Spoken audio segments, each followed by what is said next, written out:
Hello and welcome to Neuro Navigator. This audition series is composed of human ear anatomy, hair cell transduction, major auditory pathways, and signal processing.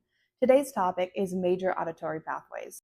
Blissfully, up to this point, everything has been relatively straightforward, but things are going to get a bit confusing from here on out, particularly because we're going to get back to the topic of the inner and the outer hair cells. Now you can see them kind of just a little bit here, where you have one inner hair cell and 3 rows of outer hair cells.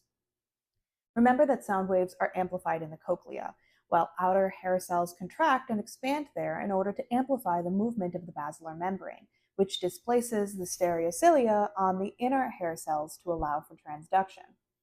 Those inner hair cells are innervated by spiral ganglion cells, which is this mass you see right here. And those afferents are what makes up the auditory nerve leading to the brain. The outer hair cells, however, are innervated by efferents, allowing for greater sensitivity to a variety of sounds with something called cochlear amplification.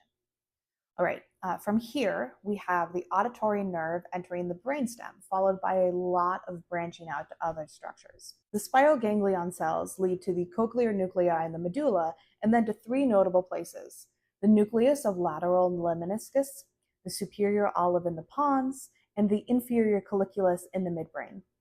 The nucleus of lateral lemniscus function is still under heavy scrutiny, but it does seem to be sensitive to timing and altitude changes. The inferior colliculus has a map of auditory space and temporal information about sound, and like the superior colliculus, orients you to sounds. The information gathered here will be passed to the medial geniculate nucleus of the thalamus and then enter the primary auditory cortex. There are several auditory pathways in the brain, bringing parallel information down both sides, which is critically important for sound localization, which is actually the topic of our last video in this series.